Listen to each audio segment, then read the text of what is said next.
Una de las famosas fábulas de Esopo cuenta lo siguiente: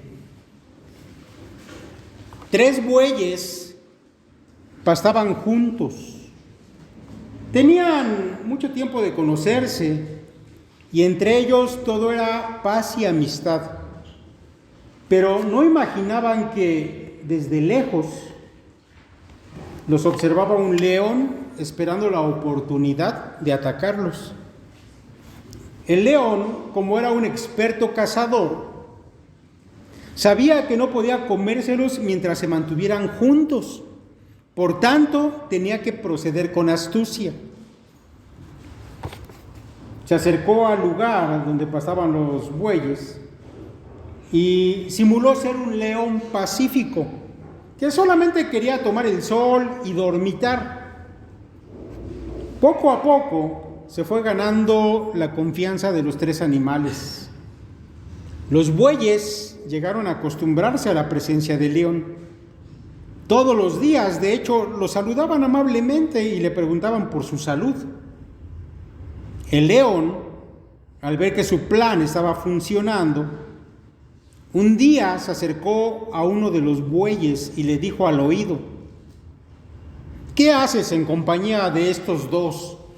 De lejos se ve que tú eres superior.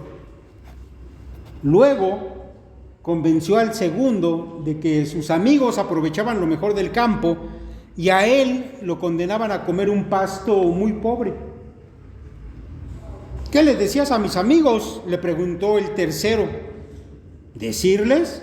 Nada, los escuchaba con disgusto porque no hacen más que hablar cosas malas de ti. Así, con maledicencias, consiguió sembrar entre ellos la desconfianza y la enemistad. Los bueyes empezaron a apartarse, dejaron de hablarse y pronto comenzaron a pastar a gran distancia uno de otro. El león no esperó más. Había llegado el momento de atacar. Separados, sin compañeros que los protegiesen, los bueyes fueron presa fáciles para el león y uno a uno terminaron en sus garras. Mis hermanos, en toda sociedad o comunidad, la división es el camino del fin de dicho grupo. No importa si es una sociedad buena o mala. Si se divide, estará camino a su perdición. Esto, mis hermanos, es un principio que siempre se cumple. El Señor Jesús, hablando incluso de los demonios mismos, según el Evangelio de Mateo, encontramos lo siguiente: dice: mas los fariseos al oírlo decían: este no echa fuera a los demonios, sino por Beelzebú, príncipe de los demonios. Sabiendo Jesús los pensamientos de ellos, les dijo: todo reino dividido contra sí mismo es asolado, y toda ciudad o casa dividida contra sí misma no permanecerá. Y si Satanás echa fuera a Satanás, contra sí mismo está dividido. ¿Cómo, pues, permanecerá su reino? Mis hermanos, hablando de relaciones personales, la división es contraria a la naturaleza divina, a Dios, que es el que creó todo esto. Mire, sabemos que Dios es un ser tripersonal y Él ha estado durante toda la eternidad en perfecta unidad y armonía. Padre, Hijo y Espíritu Santo, mis hermanos, han estado juntos por toda la eternidad en una unidad perfecta y en una armonía perfecta. Por lo tanto, las criaturas con personalidad que el Señor ha formado reflejan o deberían reflejar esa misma naturaleza de unidad y armonía. El Señor Jesús, cuando oró por sus discípulos, incluso mis hermanos, por los que iban a venir más adelante, Él pidió por esto, y él dijo: mas no ruego solamente por estos, sino también por los que han de creer en mí por la palabra de ellos, para que todos sean uno como tú, oh Padre, en mí y yo en ti. Que también ellos sean uno en nosotros, para que el mundo crea que tú me enviaste, y la gloria que me diste yo les he dado, para que sean uno, así como nosotros somos uno. La iglesia debería reflejar esa misma naturaleza del Padre, del Hijo y del Espíritu Santo. Sin embargo, mis hermanos, sabemos que en un mundo caído en pecado, las relaciones personales, a causa de ese mismo pecado, tienden en gran medida a la división. Por ejemplo, mis hermanos, el caso de los matrimonios. Sabemos que el matrimonio no es una institución que tenga su origen en la humanidad, proviene de Dios. Y en el vínculo matrimonial hay dos personas que en algún momento juraron que estarían juntas para toda la vida. Pero sabemos, y lo podemos ver, mis hermanos, que a menudo, más a menudo de lo que quisiéramos, poco después de un tiempo, esas dos personas que se juraron estar juntas deciden separarse. Y entonces cada una marcha por su propio camino. A mí me ha tocado ver, y sin duda tal vez también a usted, cómo entre amigos que lo han sido por muchos años, un buen día, por alguna diferencia que llega a ser irremediable, terminan una amistad de tanto tiempo. Yo recuerdo que en una ocasión me invitaron a dar unas charlas a una universidad, y una de las maestras que estaba ahí en esa charla, cuando estábamos platicando de algunas cosas, estaba contando que había tenido ella una amiga de muchos años, que habían pasado muchas cosas juntas, habían sido las mejores amigas, pero en un momento dado tuvieron un desacuerdo, una discusión, y la discusión llegó a tal grado que provocó un enojo tan tremendo que incluso llegaron a los golpes. A causa de esa tristeza que les produjo la separación, de ese enojo, las tuvieron que hospitalizar, no por los golpes, sino por el efecto anímico que en ellas tuvo esa separación. Eso, mis hermanos, es producto del pecado, que va en contra de la naturaleza de Dios y de la forma en que Dios hizo a esas criaturas con personalidad, como son los ángeles y como son los seres humanos. Mire, en muchas empresas que han llegado a ser muy importantes también sucede esto. Cuando algunos de los socios comienzan a tener problemas con los demás, o simplemente a mantener ideas diferentes a las del resto de la sociedad, esas diferencias a menudo terminan en divisiones de grandes organizaciones. Y yo sé que a veces llegamos a leer ahí en el periódico que la empresa fulana se dividió. Bueno, déjeme decirle que en la iglesia no es diferente. Y aunque ya hemos dicho en varias predicaciones anteriores que la iglesia es un grupo especial y distinto a toda otra sociedad o grupo que existe en este mundo, sin embargo, mis hermanos, el principio de unidad y la necesidad de armonía también aplican para la iglesia. Pues como ya lo hemos dicho antes, es una característica del Creador, que todas las cosas y que todas las relaciones personales que existen deban tener unidad, armonía, y si no, dejan de ser. Mire, por la Escritura sabemos que la iglesia es un grupo que tiene un tipo de unidad sobrenatural. Es decir, que la unidad de la iglesia no emana de la iglesia misma, sino que es dada por el Espíritu de Dios. Sin embargo, es responsabilidad de los miembros de cada congregación mantener esa unidad. ¿Sí sabía eso? El apóstol Pablo dice allá en Efesios 4:3, solícitos en guardar la unidad del Espíritu en el vínculo de la paz. La unidad la da el Espíritu. Pero la iglesia debe estar solícita, presta, pronta a mantener esa unidad. Ahora, mis hermanos, puede suceder que si esa unidad se rompe en una iglesia, esta va a terminar dividida. Pero también puede darse otra situación. Puede resultar que la unidad en una iglesia sea muy débil, al grado que ésta sea una congregación que parezca no tener el mismo pensamiento o los mismos propósitos, y eso va a hacer que aquella congregación sea infructuosa. Es decir, no va a dar nunca un resultado, un fruto. Ahora, mis hermanos, la respuesta a por qué hay iglesias que nunca crecen, ni en tamaño, ni en madurez, puede estar precisamente en esto, en que no hay unidad de propósitos, no hay unidad en el amor, no hay el mismo sentir en los miembros tocante a lo que ellos son como iglesia y con respecto a para qué están puestos en esa iglesia.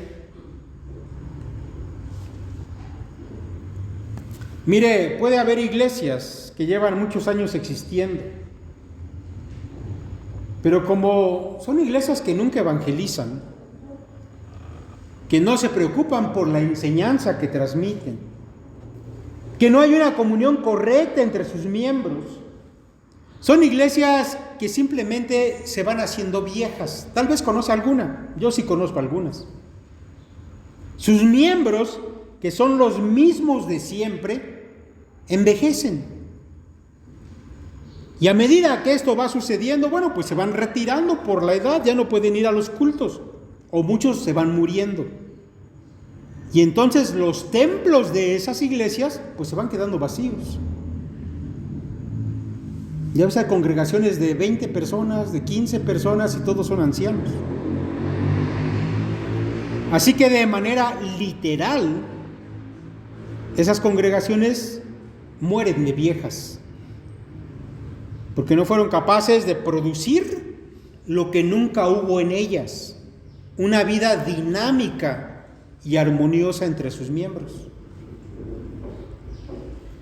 Mis hermanos, la unidad en la iglesia es tan importante que el Señor Jesús habló de eso y rogó al Padre en oración, como ya lo hemos leído, para que sus discípulos de todos los tiempos tuvieran esa unidad.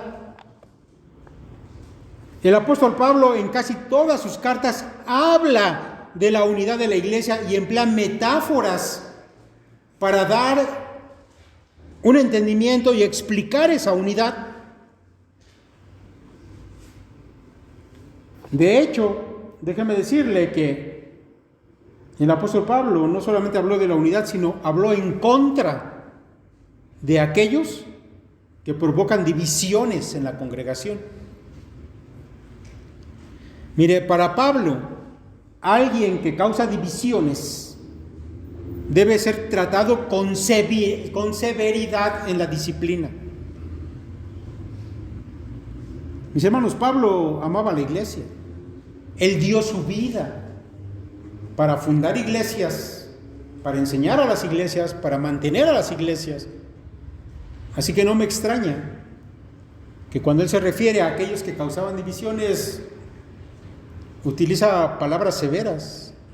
Por ejemplo, ya en Tito 3, a partir del verso 9, dice el apóstol Pablo: pero evita las cuestiones necias y genealogías y contenciones y discusiones acerca de la ley, porque son vanas y sin provecho. Al hombre que cause divisiones después de una y otra amonestación, deséchalo, sabiendo que el tal se ha pervertido y peca y está condenado por su propio juicio.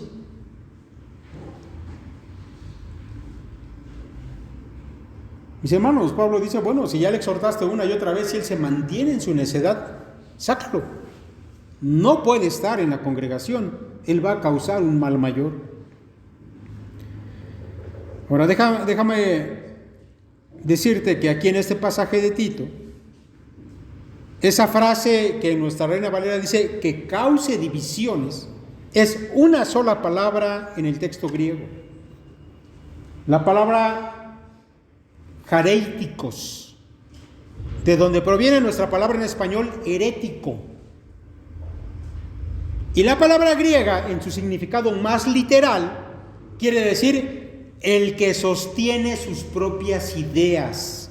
A ver, aquel que cause divisiones, esa palabra, en su sentido más literal, significa el que sostiene sus propias ideas.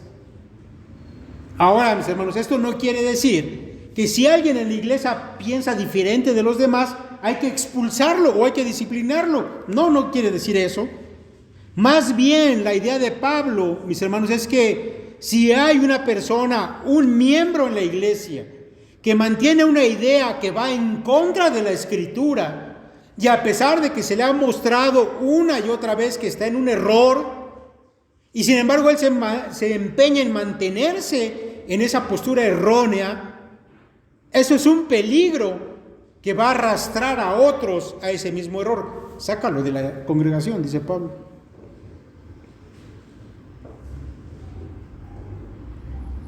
Mis hermanos, para que una iglesia crezca de manera saludable,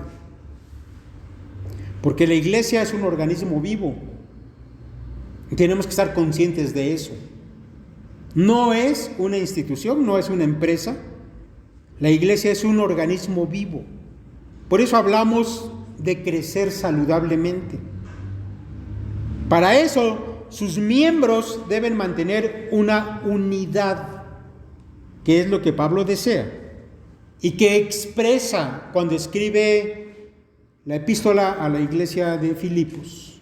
Ahí donde les dije que tuvieran abierta su Biblia, mis hermanos, ahí es a donde quiero que vayamos y veamos este solo verso y lo que el apóstol Pablo dice allí. Filipenses 2:2, completad mi gozo, sintiendo lo mismo, teniendo el mismo amor, unánimes, sintiendo una misma cosa. Se lo voy a leer de la Nueva Traducción Viviente.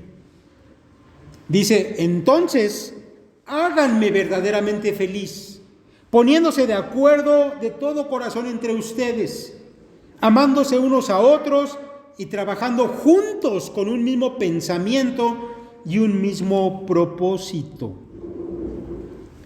Ahora, yo quiero que cuente usted, solamente es un versículo, lo puede hacer fácilmente. Cuente que Pablo está usando 4 términos diferentes para expresar su deseo de unidad para esta iglesia que era tan amada para él. Pablo fundó muchas iglesias, mis hermanos, pero la iglesia filipense era muy querida para Pablo y era una iglesia que también lo amaba a él. Y Pablo dice, háganme completamente feliz, mantengan esto. Y para hablar de unidad, él emplea 4 términos que vamos a explicar de manera breve cada uno. El primero de ellos es sintiendo lo mismo, ¿ya vio? Sintiendo lo mismo. Ahora, nuevamente, déjeme decirle que en el texto griego solamente es una palabra. Esta frase de 3 palabras en español, sintiendo lo mismo, en el texto griego solamente es una palabra, phroneo. Miren, normalmente no queremos hablarles de palabras griegas y todo eso, pero yo hoy sí se lo quiero decir y espero que les sirva incluso para mantenerlo ahí en su memoria. Esta palabra es phroneo, que proviene de la palabra phren, que significa mente en griego. Phren significa mente. Y de esa palabra phren es donde proviene nuestra palabra en español frente. Fren. Ahora, phroneo se refiere a un proceso de pensamiento. Se refiere a poner el pensamiento en una cosa, en una persona o en un asunto. Y aquí Pablo además está hablando de tener en mente, de ese proceso mental, de tener en mente algo de manera continua. Por eso, mis hermanos, esta palabra aquí debería entenderse como mantener una misma opinión o tener una actitud mental hacia algo o tener, como yo creo que sería lo más apropiado para este contexto, tener una disposición. Mis hermanos, yo creo que no hay duda de que la iglesia debería tener el mismo entendimiento, por lo menos, de las cosas que son más importantes en la doctrina bíblica. Y si no lo tiene, debería marchar hacia eso. Mire, por ejemplo, hablando de lo que es la iglesia y para qué está puesta en este mundo, todos deberíamos tener el mismo entendimiento y por lo tanto, estar dispuestos de la misma manera a realizar la misión que tiene la iglesia. A ver, todos mis hermanos creen que los que estamos aquí tenemos el mismo concepto de lo que es la iglesia. Lo hemos estudiado en la Biblia, lo hemos escuchado en las predicaciones, que han sido muchas las que hemos dado acerca de esto. ¿Creen que todos tenemos el mismo concepto de lo que es la iglesia? ¿Ustedes creen que tenemos el mismo entendimiento de para qué está la iglesia en este mundo? Si eso es así, si hemos entendido para qué está la iglesia en este mundo, todos deberíamos estar dispuestos de la misma manera a cumplir con la misión de la iglesia. Eso es tener la misma disposición, ese proceso mental de haber comprendido las cosas y que ahora nos mueve a estar dispuestos a cumplir la misma misión. Aquí la gran pregunta, mis hermanos, la gran pregunta es, ¿por qué no todos tenemos la misma disposición, por ejemplo, para evangelizar? ¿Por qué no todos tenemos la misma disposición para aprender la Escritura? ¿Por qué no existe la misma disposición a tener comunión con los hermanos?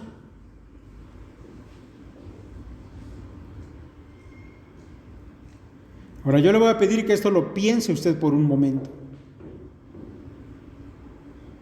pero piénselo de usted mismo, no de los demás, porque a veces hacemos eso. Cuando hay alguna cuestión que responder, cuando hay alguna exhortación, a veces la dirigimos a los demás. No, diríjasela a usted mismo. A ver, piénselo. ¿Por qué es que no ha evangelizado a nadie este año? Ya no hablemos de todos los años pasados, que yo sé que para muchos son demasiados. Dígame solamente, en este año, ¿a cuántos usted ha evangelizado? ¿O no tiene la disposición de hacerlo? ¿Le da igual si lo hace o no? Bueno, mi hermano, déjeme decirle que nos hemos dado cuenta que la gran mayoría no tiene la disposición de hacerlo. ¿Ya vio cuántos lugares vacíos hay en las bancas? ¿Sabe por qué? Porque no hay disposición de evangelizar. Yo sé, mis hermanos, que una minoría sí está dispuesta y sí lo hace. Pero tú que me estás escuchando ahorita en este momento, debes preguntarte qué está pasando contigo. ¿Qué está fallando en ti como cristiano? Pero mis hermanos, esto mismo aplica no solamente a la evangelización. También podemos hablar acerca del aprendizaje y la enseñanza de la palabra. Y yo quiero confesarle que en particular esto a mí me da tristeza. Porque yo creo que la mayoría, o una buena mayoría, no aprecia la predicación de la palabra en este lugar cada domingo. Porque yo sé que pueden escuchar la predicación ahorita, pero saliendo de este lugar se ocupan de otras cosas. Y si en la noche yo les pregunto de qué hablamos, cuál fue el punto del sermón, cuáles fueron los puntos, peor todavía si se lo pregunto el próximo domingo, pues no me lo va a decir. Parece que no hay esa disposición de saber más de Dios y de su palabra. Pero ¿sabe qué? Yo me pregunto, ¿por qué? ¿Por qué pasa eso?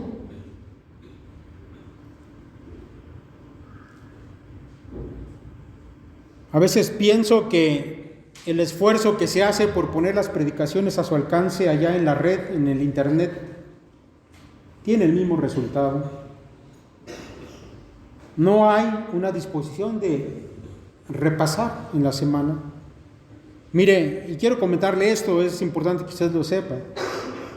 Apuradamente, mis hermanos, apuradamente, un número de entre 60 a 90 veces es escuchada cada predicación.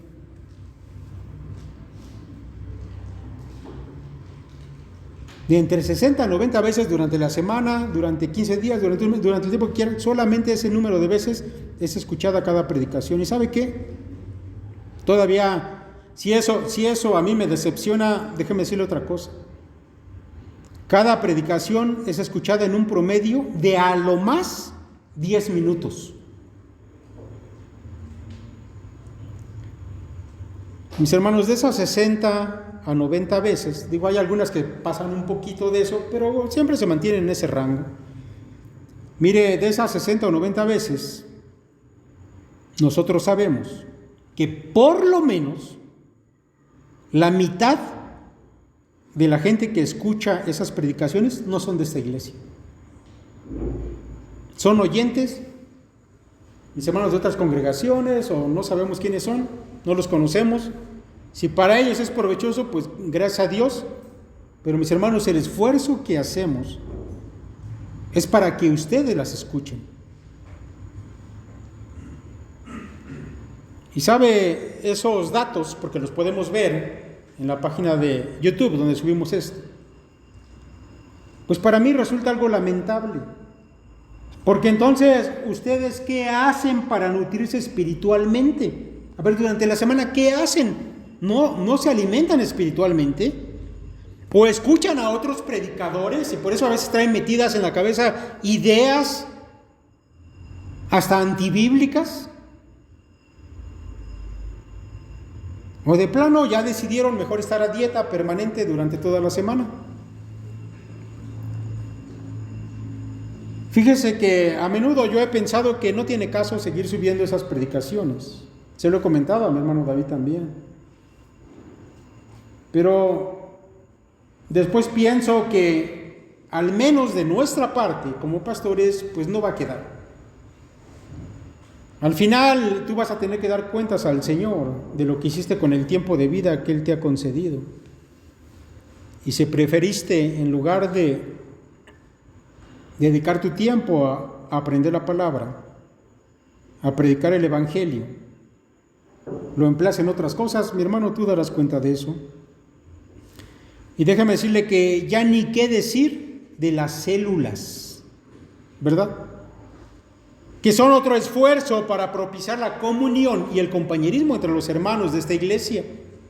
Bueno, déjame decirle que las células están por la calle de la amargura también. ¿Por qué no existe esa disposición mental de hacer lo que debemos?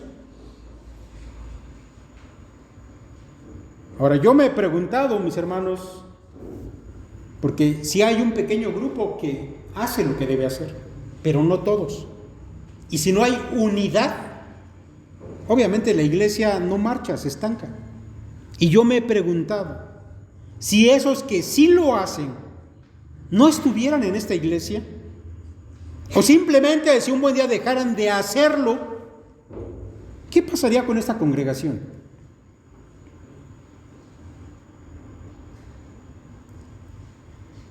Bueno, mis hermanos, recuerden ustedes que debemos tener la misma disposición mental para poder avanzar, para no estancarnos, para seguir siendo gratos a nuestro Dios, para cumplir las metas que Él ha designado para la iglesia. Es importante. Si no queremos que un día nuestra congregación se muera de vieja también. Hay una segunda cosa que Pablo tiene que decir, que la unidad, mis hermanos, se expresa teniendo el mismo amor. Número 2, teniendo el mismo amor. Mire, casi siempre que se habla del amor que caracteriza a Dios, en la Escritura se utiliza la misma palabra griega. Casi siempre, mis hermanos, se utiliza la misma palabra griega. Y esta palabra es ágape, que como ya en otras ocasiones también lo hemos explicado, no es un amor sentimental. Esta palabra no se utiliza para hablar de un amor sentimental, mucho menos de un amor sentimentalista, o que esté basado en emociones, no. Pablo está hablando de tener el mismo amor aquí, de unos con otros, dentro de la iglesia. Lo cual, mis hermanos, sería imposible si él estuviera hablando de un amor sentimental. Pues nunca se puede tener el mismo sentimiento de amor hacia todos por igual. En cambio, el amor que no está basado en lo emocional, sino en la decisión de buscar el mayor bien para nuestros hermanos, ese sí es posible tenerlo para todos por igual. El amor ágape, mis hermanos, es el amor del que habla 1 Corintios capítulo 13. El más famoso pasaje que habla del amor, pero del amor de Dios. Ágape es el amor de Dios que ha sido derramado en nuestros corazones, si en verdad hemos sido hechos sus hijos. Mis hermanos, este tipo de amor es el amor que busca el bien de los demás, por encima incluso del beneficio propio. Es el amor en el que la persona se da a sí misma en servicio de sus hermanos y en beneficio de sus prójimos. Mire, cuando Pablo habla aquí de tener el mismo amor, él está pensando en el amor entre los hermanos, ese amor que hace que no haya chismes en la congregación, por ejemplo. ¿Por qué menciono los chismes? Porque esta es una de las causas que provocan división. Si hubiera amor, no habría chismosos que estén esparciendo rumores que a veces dividen a las congregaciones. Si hubiera amor, no habría resentimientos entre unos y otros, sino perdón. No habría malos entendidos por causas, mis hermanos, incorrectas.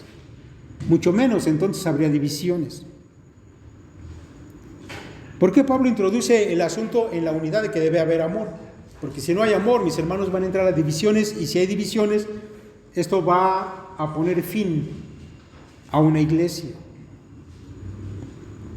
Ahora, yo me pregunto, mi hermano, ¿tú te has preocupado alguna vez, o incluso actualmente puede ser que estés preocupado, por la manera en que puedes servir a tus hermanos? ¿Te preocupa eso? ¿Has dicho, caray, estoy preocupado porque estoy buscando la manera en que yo puedo servir a mis hermanos allí en la congregación?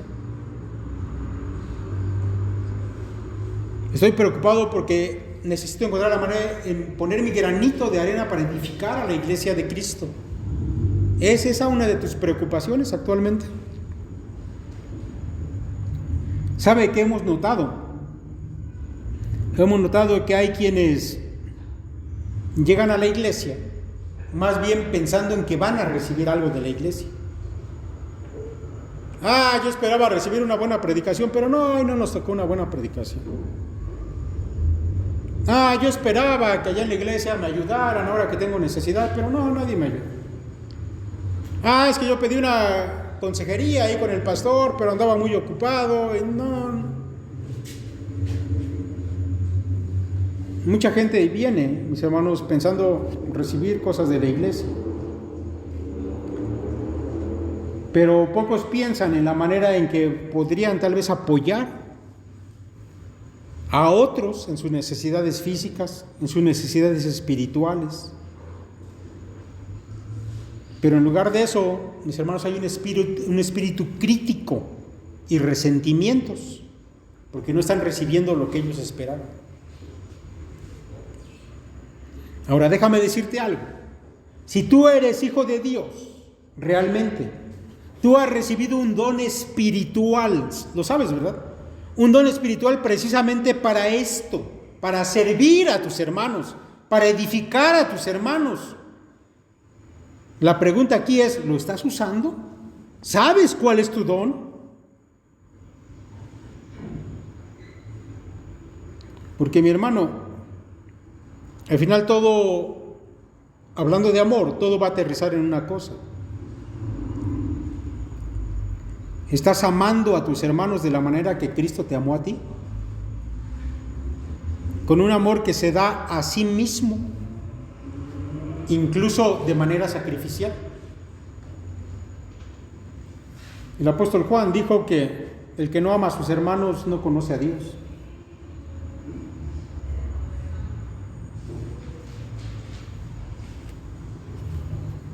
Dicho todo esto, mis hermanos, puede usted por un momento pensar, ¿cómo sería nuestra iglesia si todos aquí, no una parte, todos, tuviéramos la misma determinación mental de hacer las cosas que Dios demanda de nosotros? ¿Y cómo sería nuestra iglesia si todos tuviéramos ese mismo amor que sirve a los demás, que se da a sí mismo para el bien de los demás? Bueno, yo creo que no cabríamos en este salón.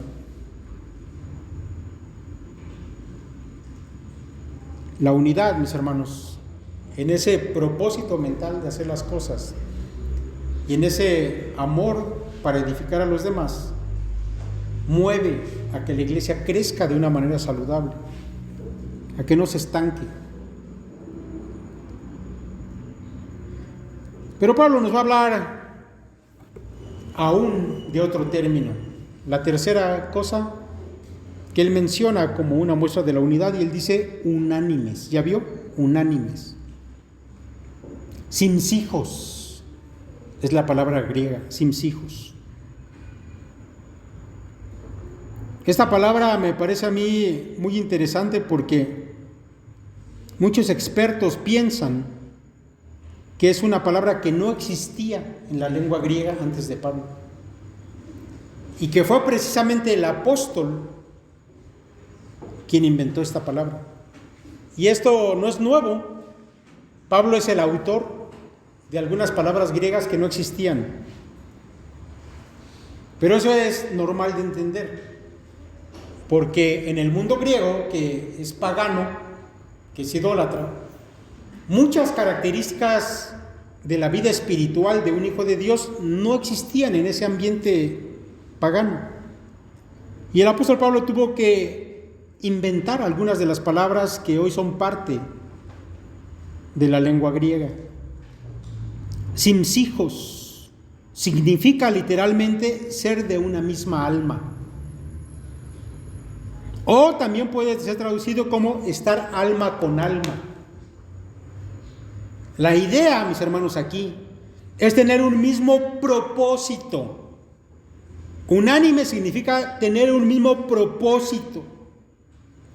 Y mis hermanos, aunque cada uno de nosotros tiene formas de ser distintas, al igual que capacidades diferentes, sin embargo, todos deberemos marchar tras el mismo propósito. Eso significa estar unánimes. Mire, uno de los grandes expertos en el griego del Nuevo Testamento dijo que esta palabra lleva la idea, y quiero que ponga atención porque es muy bello lo que él dice. Esta palabra lleva la idea de almas que laten juntas en tono con Cristo y con cada una de las demás almas. Son como relojes cuyas campanas golpean al mismo tiempo. A.T. Robertson, el gran erudito de la lengua griega del Nuevo Testamento, dijo eso. Otro experto en el idioma dijo que unánimes, simsijos, expresa lo que debería ser como una gran orquesta sinfónica, donde cada instrumento une su particular sonido a la misma sinfonía. Y el resultado, mis hermanos, es una obra de arte. ¿Ha escuchado usted una orquesta sinfónica alguna vez en vivo? Mire, muchos saben que desde que yo era niño me gustaba mucho la música clásica, pero nunca había tenido la oportunidad de escuchar una orquesta sinfónica en vivo. Solamente tenía discos, algunas grabaciones, pero en una ocasión trajeron una orquesta a la escuela, cuando estaba ya en la escuela superior, trajeron una orquesta y pues obviamente fui, saqué mi entrada y cuando ya estaba uno ahí sentado, empiezan a llegar los músicos, algunos incluso van todavía afinando su instrumento. Pero cuando el director se sube al banquito y llama la atención con su varita y da la señal para que comience a tocar la orquesta, mis hermanos, es una impresión que por lo menos a mí sí me puso los vellitos de punta. Esa es la verdad.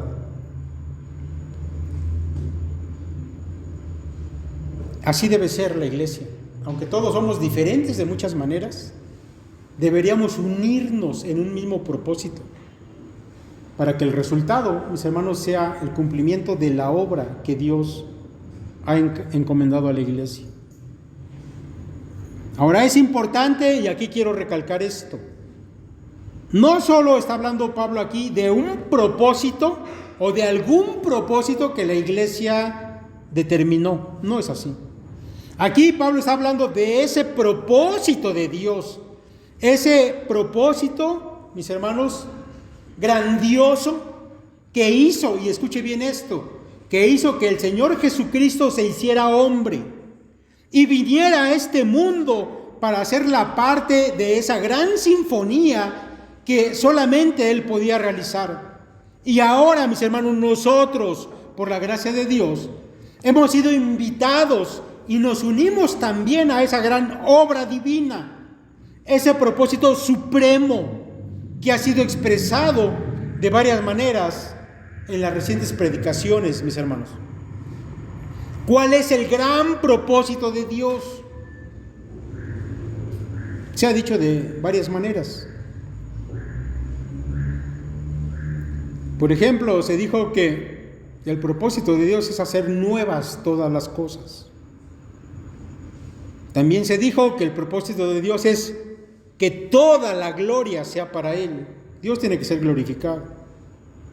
Bueno, yo quiero añadir una más.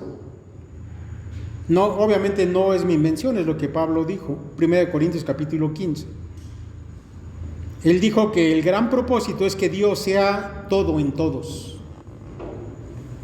Cuando lleguemos al final, cuando este mundo ya no exista, mis hermanos, cuando todas las cosas hayan sido puestas a los pies de Jesucristo, dice Pablo, entonces el Señor Jesucristo va a entregar el reino al Padre para que Dios sea todo en todos. La idea, mis hermanos, no es diferente, es la misma. La idea es que todo debe estar sujeto a Dios porque Él es el Rey de Reyes y Señor de Señores. Y es necesario que todo se sujete a Él para que toda la gloria sea solamente para Él. Y si para ello es necesario que las cosas que el pecado echó a perder sean renovadas, es decir, sean hechas nuevas, así será. Y nosotros, mis hermanos, hemos sido llamados a participar de ese enorme propósito divino. Ser unánimes, entonces, es que nuestra alma sintonice su latido con el latido del alma de Dios en ese gran propósito divino que además es glorioso. Vamos, mis hermanos, a la cuarta cosa que dice Pablo. Dice él, sintiendo una misma cosa. Bueno, déjeme decirle que esta frase es casi igual a la primera de estas cuatro. La primera dice sintiendo lo mismo. Bueno, es muy parecida esta también. La primera era teniendo la misma disposición mental, ¿se acuerdan? Bueno, esta frase que emplea Pablo es muy parecida. Vuelve a aparecer aquí la palabra froneo. Sin embargo, hay una pequeña variación. Que esta frase, la cuarta, es enfática. Es un poco más concreta. Y no solamente se trata de tener la misma disposición mental, sino además de no tener alguna otra cosa que haga que nos desviemos del objetivo central. Esa es la idea que contiene esta frase. Sí, debemos tener la misma disposición mental, pero además implica no tengas en mente algo más que te pueda desviar. Ahora, cuando pensamos en todo esto, mis hermanos, debemos tener cuidado de no caer en el extremo de pensar que entonces deberíamos ser como robots programados de la misma manera. Porque hay cristianos que llegan a pensar que la vida cristiana es así, como tener una lista de cosas de que debemos hacer y no nos podemos desviar para ningún lado. No es la idea de Dios que seamos como autómatas que siguen listas de instrucciones. Mis hermanos, ya hemos dicho que en la iglesia todos somos diferentes. Tenemos procesos mentales distintos y emociones que nos hacen ser únicos. Y sin embargo, y esta es una de las cosas maravillosas de Dios, somos capaces de enfocarnos en un mismo propósito, seguir una misma dirección, llevar el mismo ritmo. Y aquí Pablo añade que siendo esto así, no debería haber nadie en la congregación que introduzca su propia música, que infiltre un pensamiento distinto al pensamiento de Dios, o que desvíe a la iglesia de su propósito supremo.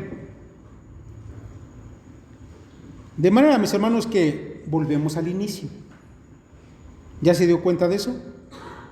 Lo que causa divisiones y puede destruir a la iglesia o hacerla inútil es que haya alguien que mantenga sus propias ideas que son ajenas a lo designado por Dios, del cual Pablo dijo, deséchenlo.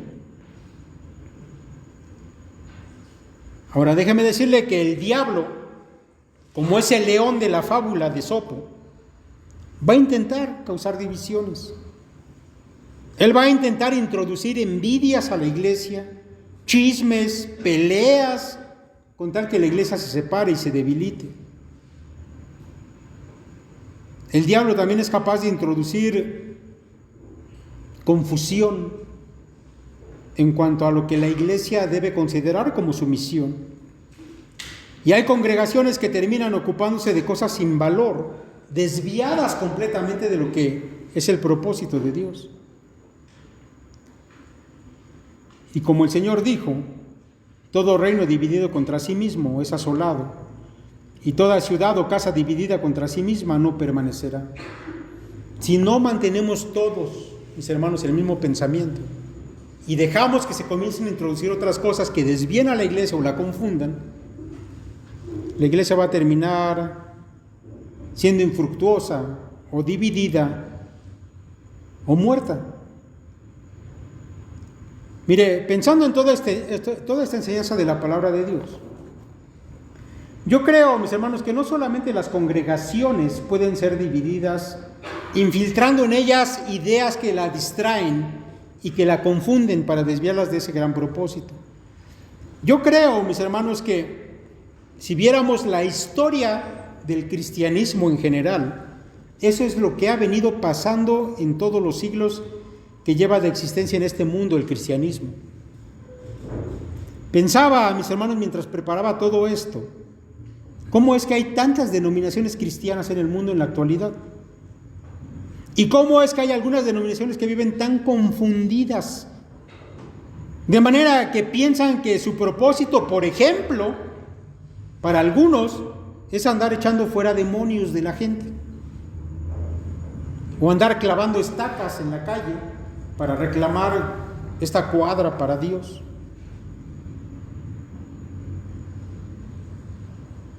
Esas ideas absurdas, mis hermanos, suceden porque el diablo hace su trabajo. Él infiltra otra música diferente a la gran sinfonía de Dios. Hay otras iglesias que se llaman cristianas, pero que se han enfocado en los rituales y en cosas que son abominables a Dios, como la adoración de imágenes, ¿verdad? Y no tengo que decir los nombres. Hay otras, y eso es algo más nuevo o relativamente nuevo, hay otras que se han fijado su atención en que el propósito de la iglesia es el bienestar social de la gente de este mundo. Y creen que la iglesia está puesta para buscar el bien de los pobres, de los desvalidos, y se olvidan de que su propósito trasciende a estas cosas. Es verdad que la iglesia se preocupa de las necesidades de la gente, pero ese no es su propósito. No es la necesidad material. Yo creo, mis hermanos, que el diablo ha tenido un relativo éxito en todo esto. Pero también yo creo, mis hermanos, que Dios ha conservado su palabra. Y por medio de la predicación nos recuerda lo que es verdaderamente importante. Dios, mis hermanos, hace sonar la campana para que volvamos a centrar una vez más nuestra mente y nuestro corazón en su propósito. Y que no andemos divagando en otras cosas y perdiendo el tiempo de nuestra vida en cosas que no tienen la mayor trascendencia. Mis hermanos, es por esta razón que Pablo ha dado gran importancia a lo que hemos explicado hoy. Y nosotros, mis hermanos, no podemos fallar en esto. No podemos desafinar con otras cosas en nuestra mente y en nuestro corazón si verdaderamente somos sus hijos. Así que esa unidad que debe existir, mis hermanos, en esta iglesia, es importante que volvamos a ello. Una misma disposición mental para cumplir la voluntad de Dios. Un mismo amor entre nosotros para evitar pleitos, chismes, disensiones. También, mis hermanos, tener el mismo latido del corazón de Dios. Que cada uno de nosotros use sus capacidades, su entendimiento, sus dones para una misma gran obra que es la gloria de Dios. Y finalmente, mis hermanos, que nadie introduzca ideas que confundan y desvíen a la iglesia de ese gran propósito, el propósito de Dios. Mis hermanos, yo ruego a Dios que Él permita que algo de esta palabra que se ha hablado hoy se quede allí en tu mente. Que toda esta serie de predicaciones nos ayude a enfocarnos nuevamente en el único objetivo para el cual hemos sido puestos en este mundo. Que Dios sea glorificado como Rey y Señor sobre todas las cosas. De la manera, mis hermanos, que Él lo ha dispuesto y no de otra. De la manera que Él lo ha dispuesto. Mis hermanos, que el Señor les bendiga y que permita que podamos estar enfocados en lo que es verdaderamente importante para Dios. Somos privilegiados de haber sido invitados a ese gran propósito, a esa gran obra, a esa sinfonía divina, que lo podamos hacer bien, mis hermanos.